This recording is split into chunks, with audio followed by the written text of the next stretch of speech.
Ito yung literal na sinasabi nating late. Time check, 5:42 AM. Imagine 20 minutes na ako dito. May mga bagay na hindi mo akalain mangyayari, tapos wala kang magawa. Ang hirap. Ano, bumubusina na ako, naiinis na ako. Hindi na naman ginamit yung traffic light. Nagmamando na naman pala. Kaya yung usual na 2 minutes dapat na stopping time ko nagiging 10 minutes dahil kinokontrol ng mga traffic enforcer. Pero trabaho nila yun eh, wala tayong magagawa. Smile lang tayo. 5:50 na in the morning. Mayroon na tayong kapangyarihan, no? I-teleport tayo. Tulad nila San Goku. Nandun na tayo sa Wyatt. Hindi naman tropa, hindi naman masyado maraming sasakyan.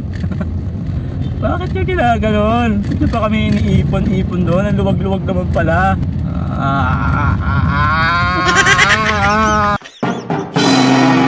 Good morning tropa. Ito yung literal na sinasabi nating late. Time check, 5:42 AM. Stuck na kami dito sa may sabungan dito sa bayan ng Pulo, Kabuyaw, Laguna. Ito ang problema kapag tag-ulan. Ewan ko ba kung bakit biglang sumisikip yung tali ng trapiko. Ito. Nung nakaraan, laging hugging lang yung late natin ngayon. Sigurado na. Ngayon ay September 12 o 13. Oh sure. Late tayo pang umaga. Hindi nga tayo tinanghaling gumising. Na traffic naman tayo. So, pag-usapan natin, ano ba maganda? Umuwi na lang o malate? Akin, sa part ko, mas may malate na lang. Kasi iniisip ko yung mga kasama ko, kawawa. So, ilan lang kami. Hindi pa ako papasok. So, maraming trabaho. Magsasuffer yung dalawa kong kasama. Kaya pasok pa rin tayo kahit late. Kaya lang, sa mata ng kumpanya, pangit yung late. Diba? Sabihin dapat gumising ka na maaga, ganyan. Baguhin yung strategy mo para hindi ka malate, diba? Yun naman ang sagot eh, para hindi ka daw malate, agahan mo umalis, which is may point naman. Kaso, diba, maraming factor kung bakit ka nalilate eh. Pero dapat bigyan din ng, alam mo yun, consideration kung bakit late. Tanungin kung bakit late. Tulad nito, bago naman ako umalis ng bahay kasi nga umuulan, kaya nagsasakyan tayo. Kaso lang, pagdating dito sa Pulo eh sobrang traffic. Imagine 20 minutes na ako dito. Naisipan ko na mag video para hindi ako mainip. Naasar na kasi ako, wala tayong magawa eh, alam mo yun. May mga bagay na hindi mo akalain mangyayari, tapos wala kang magawa. Ang hirap. Kaya daan na lang natin sa kwento. Samahan nyo na lang ako. Samahan nyo ako mainis at alamin kung bakit traffic.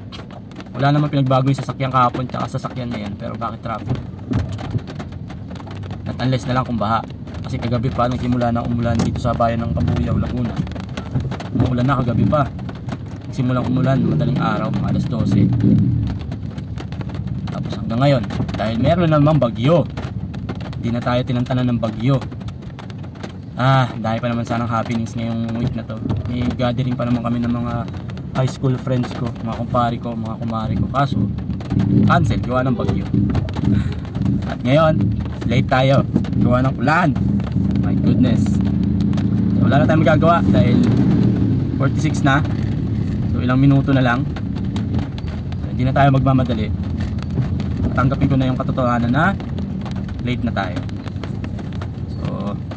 Shout out sa mga tropa natin na ganito rin ang sitwasyon ngayon.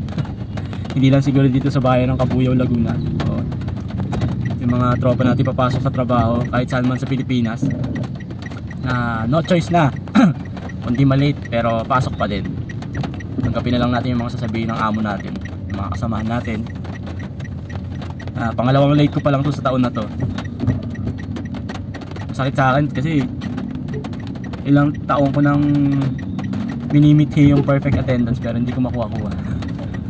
Yung annual tropa, yung buong taon. Ang hirap. Kasi tri-shift kami.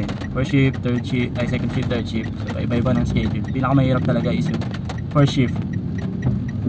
Kasi diba ang hirap gumising sa umaga. Tapos traffic, laging traffic sa umaga. Yan ang pinaka-traffic sa umaga. ko maintindihan. Kaya bilib na bilib ako sa mga nakakakuha ng annual perfect attendance. Bawi na lang tayo next year. Bawi na lang tayo another 365 days kung makukuha pa natin. Time check, 5:48 AM na. Siguro makakarating tayo ng trabaho around 6:30 na. So may late na naman tayo na 30 minutes. 30 minutes na yun, dito lang natin kinugol. Dito sa Sabungan, dito sa Pulo. Imagine 30 minutes tayo dito. Tangka pa. Diba?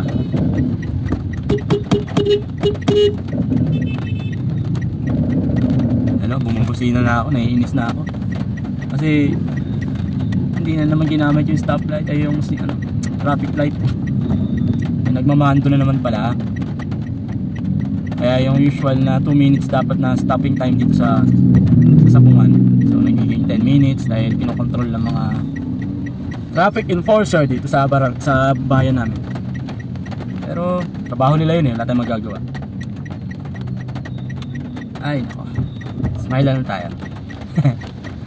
Smile, smile. Yung problema, mauubos na yung gas natin, 1 bar na lang. Kailangan magpagas tayo mamaya, makaabutan tayo, may hirap na. Isa pa to sa problema pag nakasasakyan ka.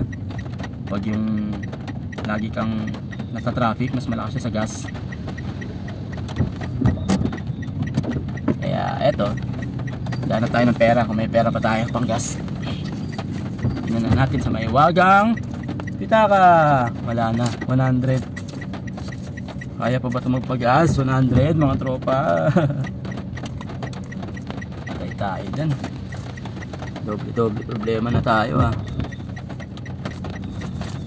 Problema na to. Ano, makabenta tayo ng laruan para may panggas tayo mamaya. 5:50 na in the morning. Yan, na talaga. Mayroon lang tayong kapangyarihan, no? Na-teleport tayo. Katulad nila sa Goku. Tapos nandun na tayo sa Wyatt. So wala eh. Hindi pa tayo kumakain. Pagpasok natin, trabaho na tayo agad. Antay pa tayo ng 1 hour bago makakain. Ganun talaga ang buhay. Ayan na, papago na. Wakas tayo na. Let's go. Thank you Lord. Nakalagpas na din dito sa Sabungan.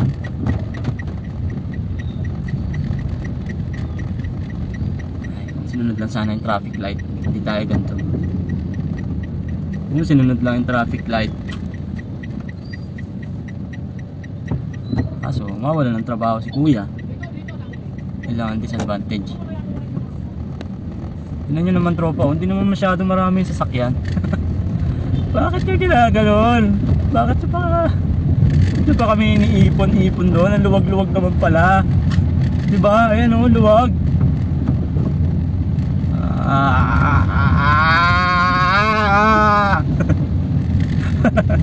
Ang luwag naman. Bakit nyo kami ginaganon? Bakit nyo ako pinalay? 30 minutes nyo. Please, talaga. Ang luwag o. Hindi ko maintindihan. Bakit? Time check. Wala na, 5:53 na mga tropa. 5:53 in the morning. And we are late. Obviously, we are late. Tingnan nyo, luwag. Bakit kailangang ipunin kami dun sa Sabungan at patagalin yung paggogo? Yan, luwag naman dito. My God. Hindi ko maintindihan talaga. Pusing nyo natin yung video. If you like this video mga tropa, please don't forget to like, share, subscribe sa Buti Pa sa Tonton TV. Late na tayo pero nagawa pa rin natin mag-video. Bad trip na tayo pero smile pa rin tayo. Ingat sa lahat. Peace. Bye.